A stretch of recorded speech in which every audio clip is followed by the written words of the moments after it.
Sí, muchas gracias, Senor Stradom. Listen, yes, the month of September is, of course, Heart Health Awareness Month, and that's why we brought in the president of the Pediatric Cardiac Society of South Africa, Dr. Zulka, who's going to be educating us on heart health. But we've got a call for you first up. We're talking to Pam from KZN. Pam, good morning to you. Good morning.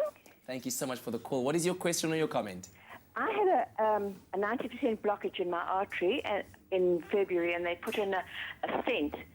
And previously to that, I could breathe properly. Now, I battle to walk 800 meters, and I've got to stop all the time, and I get a pain across my chest. And I've been for blood tests, barium meals, had pipes stuck down my throat, done everything, and nobody can tell me why. Dr. Zulka. Gosh, so it's very important to start and look with the history. So Pam mentioned to us that she had a blockage. The arteries of the heart, I can give you an example here. You can see the arteries are supplying the muscle of the heart, and it supplies it very richly, in fact.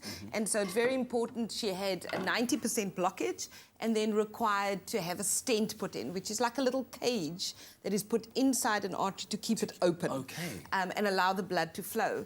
And you really should have relief of all your symptoms after that.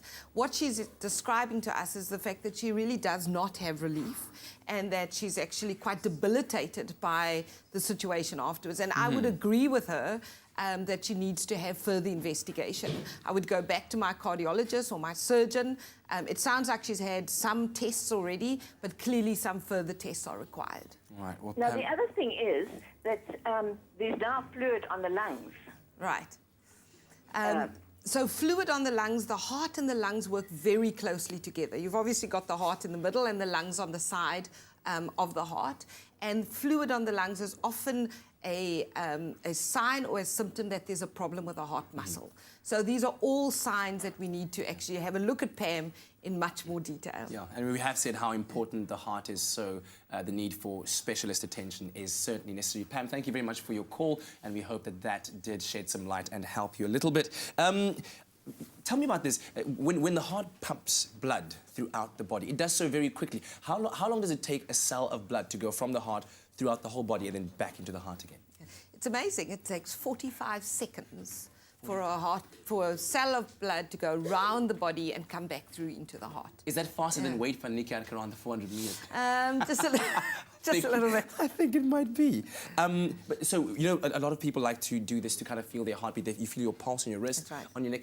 Is that at exactly the same time as your heart is beating, or is there a bit of a delay? So there's a tiny bit of a delay. You can imagine your heart is beating over here, and you're feeling the impulse generated being transmitted down into the pulse. So if you felt here, you'd feel it just an infinitesimally shorter period than if you felt it over here, but it is just a little bit delayed.